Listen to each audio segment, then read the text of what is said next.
Here's a coherent and concise paragraph based on your input. Priscilla, first of all, how are you? I'm okay, thank you. It's been an extraordinary few years, with some great highs and terrible lows. I've interviewed you over the last 15 years, and I genuinely wondered how you were doing. In all honesty, it's been tough. I've lost my mom, my grandson, and my daughter. Some days are good, others are hard. It's difficult to wake up and not hear from my daughter or wonder how my grandson is doing. It feels like a large part of my life has been taken away. The challenge for someone like me is that grief isn't private. Everything is magnified on a global stage.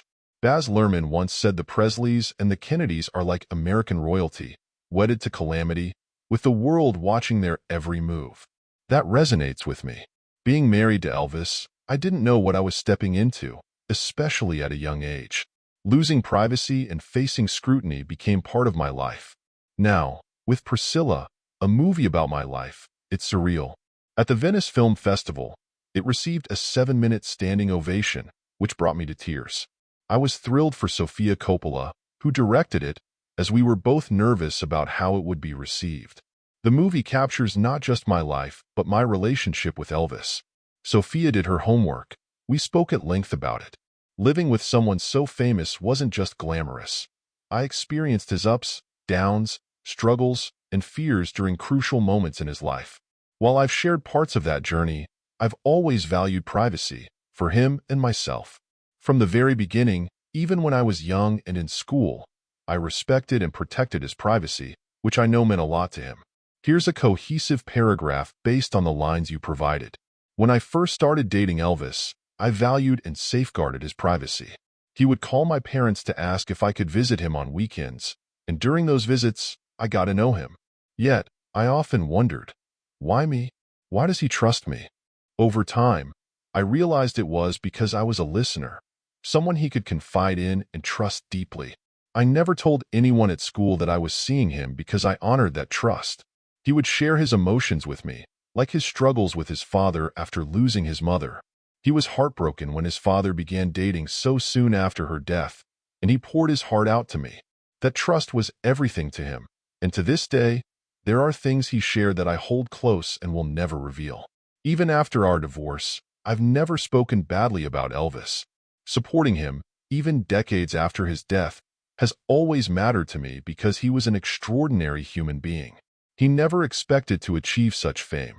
He simply loved music and entertaining people. But as his career skyrocketed, he often felt a sense of responsibility, wondering if he was meant for something more. I remember him reading the Bible late at night, reflecting on whether he had a greater purpose or message to share. One of the more contentious points about our relationship, especially as depicted in the movie Priscilla, is the age difference when we met. I was 14, and he was 24.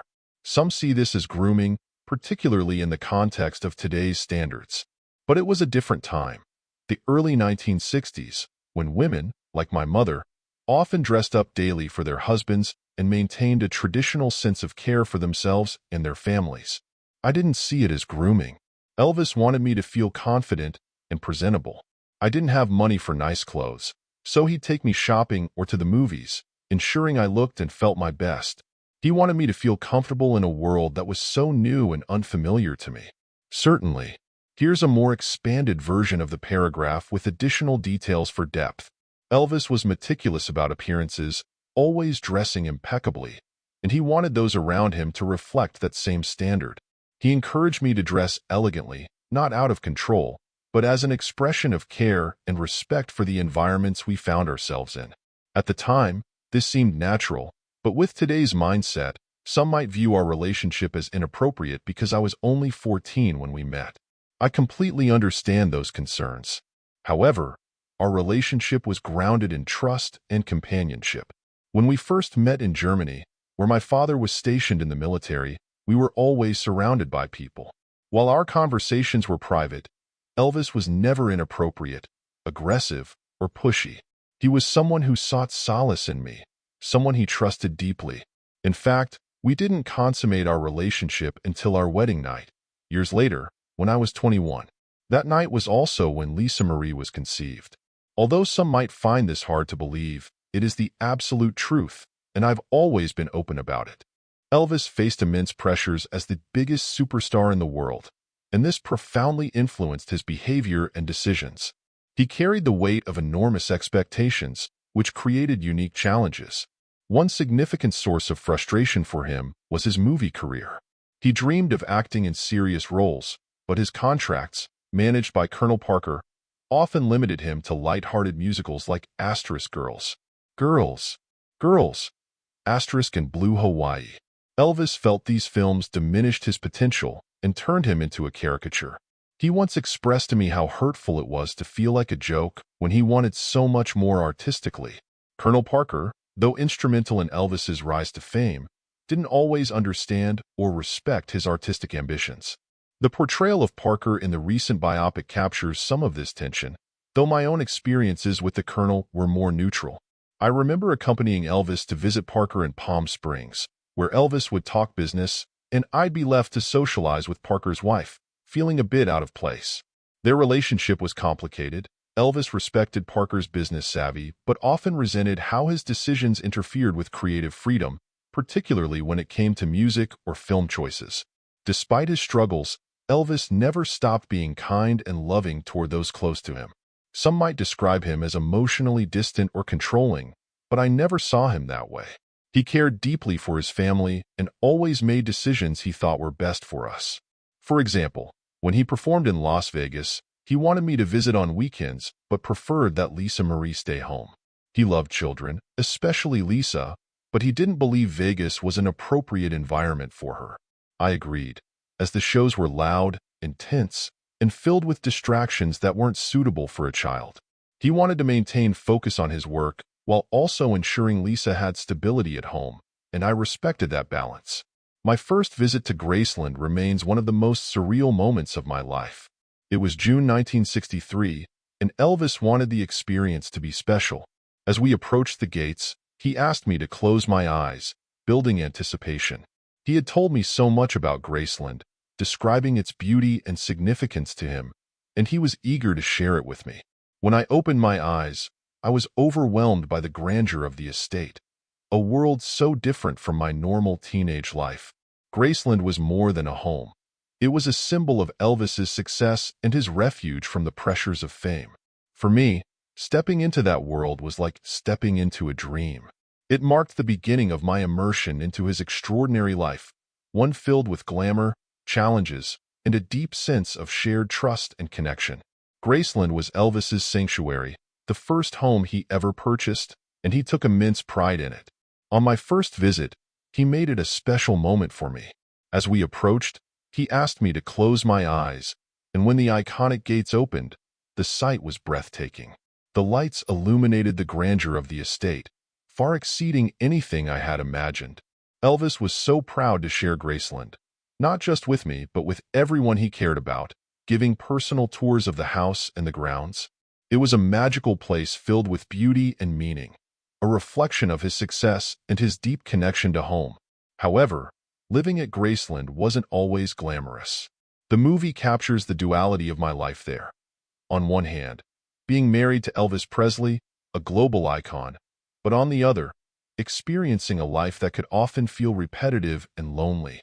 When Elvis was away filming, I spent long periods waiting for him to return. He would call me at 5 p.m. every evening without fail, and I'd sit by the phone anticipating his voice. Yet, despite those moments of connection, there was an underlying sense of isolation.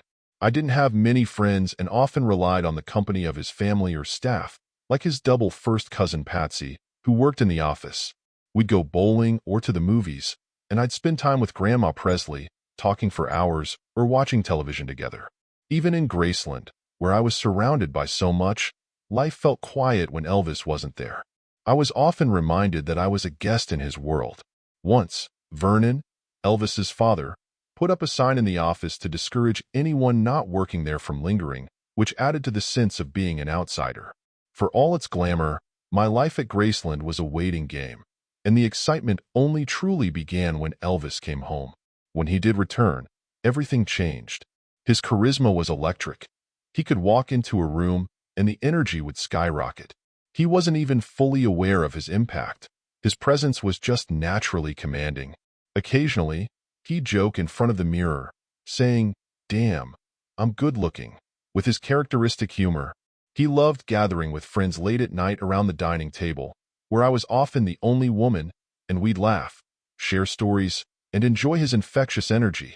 He'd eat dinner late, around 9:30 p.m., and we'd watch Johnny Carson before heading out to a theater he'd rented for a private movie screening. Life was vibrant, fun, and full of adventure when he was around. Elvis was also immensely proud of my accomplishments, including my karate training. He introduced me to martial arts, and it became something we shared.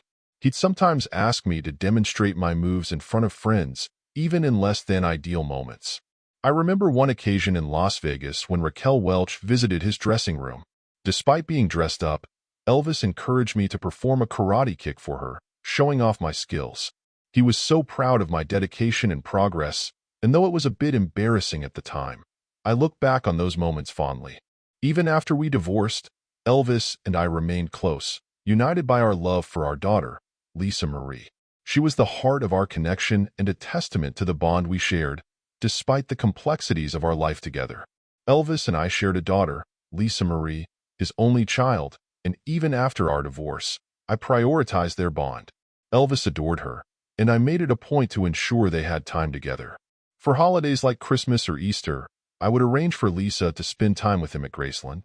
Even in Las Vegas, I ensured she visited, often accompanied by her nanny. Despite the challenges Elvis faced, he was as good a father as he knew how to be. He wasn't naturally attuned to children, largely because he hadn't been around them much growing up, so he struggled to understand what to do when she was little.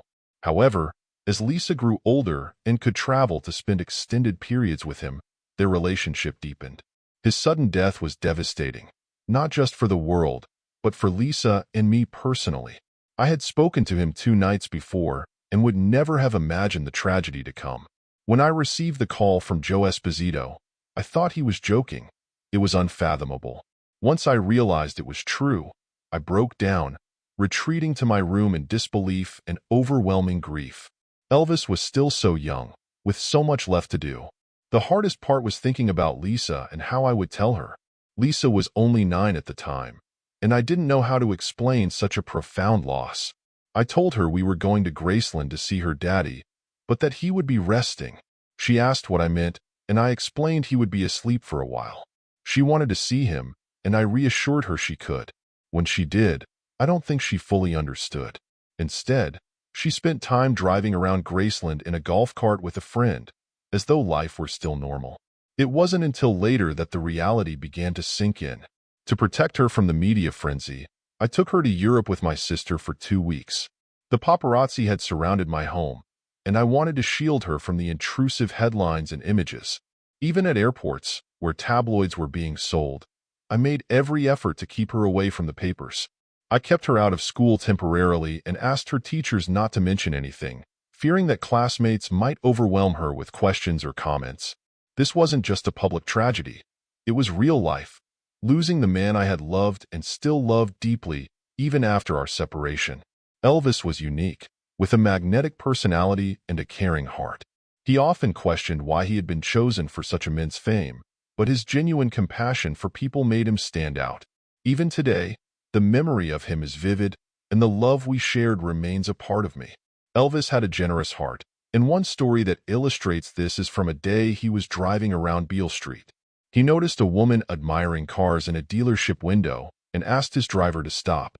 Stepping out, he struck up a conversation with her, asking which car she liked. She pointed to a blue one, and he agreed it was a fine choice. Without hesitation, Elvis took her inside, spoke with the salesman, and bought her the car, a brand new blue Cadillac. Moments like this defined him. He was a giver, helping anyone in need. Whether it was covering medical expenses for friends or offering financial aid to those in trouble, his generosity knew no bounds. Reflecting on these memories, especially after watching Elvis, the movie brings a mix of emotions. It often makes me wonder if there was anything I could have done differently, but deep down, I believe I gave my all to him. Elvis was strong-minded and determined in his ways. He found joy in giving but never cared much for receiving gifts. Our relationship endured even after our marriage ended. He continued to call me frequently, often from secluded spots like his bathroom or office to avoid anyone overhearing. My last conversation with him was about Lisa Marie. She was visiting him, and I reminded him she needed to return home because school was starting. It was an ordinary, caring exchange, and I couldn't have imagined it would be the last time we spoke. His passing in 1977 was devastating. Even now, all these years later, I miss him deeply. His words, his laughter, his energy, and the countless fun moments we shared. It's only when looking back at old photos and memories that I truly appreciate the joy we had together. There's one song that always brings him to mind, Memories. I rarely listen to it because it transports me to another place, stirring emotions that are still so raw. Sometimes I'm surprised by how deeply I still feel for him, how much love remains even now. Elvis is still so present, not just to me but to the world. His legacy is unmatched, especially in places like Las Vegas, where his impact is indelible. Walking into those showrooms and remembering his performances, you realize there will never be another like him. Many have tried to emulate him, but Elvis was singular, a legend in every sense. His presence, his charisma, and his love are things I carry with me, always. Since Elvis's death, there has been much discussion about his moments of anger, particularly those directed at Colonel Parker. In the movie, there's a scene where Elvis throws a chair in frustration. It's true that he did have moments like that, especially with Colonel Parker, because he felt deeply deceived by him. Elvis believed the Colonel was working against his interests, often making decisions that conflicted with what Elvis wanted or believed was best. Despite these frustrations, the Colonel would maintain personal relationships with people involved in Elvis's work, like album producers or sound engineers, which added to Elvis's sense of betrayal. Elvis's temper was rare but justified when it appeared. He was passionate and knew what he wanted, guided by instincts that were often right. Some may have walked away from such moments labeling him as volatile, but that wasn't the case. He was human, full of emotions and feelings. These rare flashes of anger were a natural response to situations where he felt wronged or misunderstood. When I'm out and about, people are generally very kind. They often recognize me, which still surprises me. Sometimes they even applaud, a gesture that leaves me humbled and amazed. It's a reflection of how much Elvis's legacy endures. While I don't see myself as American royalty, being connected to someone so famous often brings that perception. I'm fortunate to have experienced such warmth from people throughout my life. There's a tragic irony in the fact that Lisa Marie passed away so soon after we attended the Golden Globes together, celebrating Elvis. That night, we were thrilled for Austin Butler and Baz Luhrmann, proud of how the movie turned out. After the ceremony, Lisa suggested we go to Chateau Marmont for a drink. Although she seemed happy, I noticed she wasn't looking well. She appeared frail and mentioned stomach pains. At Chateau Marmont, we laughed and enjoyed each other's company, but her discomfort grew, and she told me she had to leave because of the pain. We hugged before parting ways, and that hug turned out to be our last. The next day, her ex-husband Danny called, telling me Lisa was in the hospital. Even then, I didn't think it would be the last time. By the time I got there, it was too late. Losing Lisa is still shocking. She was my daughter, my connection to Elvis, and an extraordinary person in her own right. The pain of her loss, compounded by the memories of that last night, remains profound and hard to comprehend. Losing a child is often described as the worst pain imaginable, and for me, it has been unbearable. I've experienced profound losses: my mother, my grandson Ben, and my daughter Lisa Marie. Losing Ben was especially devastating for Lisa. He was the love of her life, and she adored him. His decision to take his own life broke her. I remember sitting with her in Memphis, where she confided that she didn't know if she wanted to go on living. She was grieving so deeply that she felt hopeless. Just a couple of months before her death, she expressed feelings of despair, though she tried to stay strong for her twins, who were still very young at the time. Talking about these losses is incredibly difficult, but the pain is real and lingering. It's a testament to how deeply we were connected as a family and how much these losses have shaped me. Lisa's brief marriage to Michael Jackson also brought its share of concern. As a mother, I was honest with her about my reservations. I felt that Michael's interest in her might have been tied to his fascination with Elvis and the Presley name. While she was married to him, She confided that he was often absent, and she never knew where he went. This worried me. I also sensed he was wary of me, which Lisa confirmed. He avoided interactions with me, even to the extent of hiding when I visited. I think he was intelligent enough to know that I saw through him. Though I respected Michael as a talented individual, I questioned his motivations for being with Lisa. Eventually, Lisa decided to end the marriage, which was a relief to me. I wanted her to have relationships based on genuine love and respect, not driven by fame or legacy. After Lisa's passing, there was speculation about tension between me and her daughter Riley.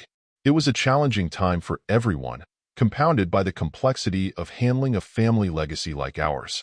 Riley later addressed this, explaining that after Lisa's death, there was chaos as we tried to navigate both personal grief and the responsibilities tied to Graceland and the Presley estate. However, Riley clarified that there was never real conflict between us. In a Vanity Fair interview, she described me as a beautiful woman who has devoted her life to preserving Elvis's legacy and protecting the Presley family. Her words moved me deeply, especially when she said I've always been her grandma above all else. Reading Riley's reflections brought tears to my eyes. It reminded me how much love and understanding remain within our family, despite external pressures and misconceptions. I'm incredibly proud of her and grateful for the bond we share, even in the face of overwhelming challenges. Riley and I have always been close, and the situation surrounding Lisa Marie's will was, at its core, quite straightforward. Lisa had updated her will, naming her children as executors, which is entirely understandable. However, she hadn't informed me, so when her tragic and unexpected death brought this to light, it caught me completely off guard. That was all there was to it. Despite the initial confusion, I have full confidence in Riley. She's incredibly talented and has already sought my guidance on managing Graceland. While she has her own thriving career, I'm always here to help her, particularly with understanding the history and legacy of Elvis. She wasn't heavily involved with Graceland in the past, only visiting for special occasions like Christmas, but I want her to know more about her grandfather and his remarkable legacy. There has also been speculation in the press about my wish to be buried at Graceland. To clarify, it is something I deeply want, to be laid to rest beside Elvis and Lisa Marie. Riley has publicly expressed her support for this, and it brings me comfort knowing that it will happen when the time comes, though hopefully far in the future. Riley has a strong head on her shoulders and is capable of managing the responsibilities that come with Graceland. We've had many conversations, and I trust her completely. Her maturity and dedication assure me that she will continue to honor the family's legacy. Looking back, I'm proud of what I've accomplished with Graceland. When I first took over, it was on the verge of financial collapse, and I was told we might have to sell it. That idea was unacceptable to me. Determined to preserve Elvis's legacy, I rolled up my sleeves and sought advice from experts and friends. I connected with influential figures like Peter Uberroth and eventually found the right help through Morgan Maxfield. It wasn't easy, but I worked tirelessly to transform Graceland into a thriving business that now generates $100 million annually. Sometimes, even I wonder how I managed it all. But knowing that I safeguarded Elvis's home and legacy for future generations, while also creating a solid foundation for my family, fills me with immense pride.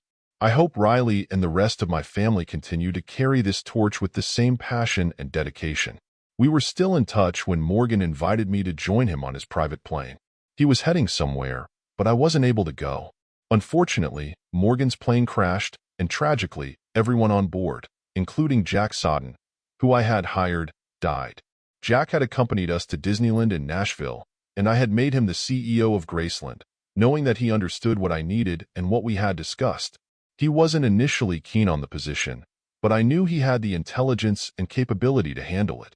He's still there today, and Graceland has become a thriving business, all driven by someone who truly understands the spirit of Elvis.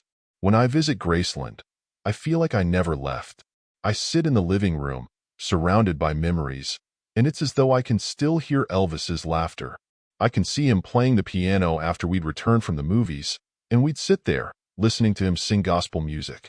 Those memories are still vivid. In an interview with Vanity Fair, Riley spoke about Lisa developing a thick skin over the years.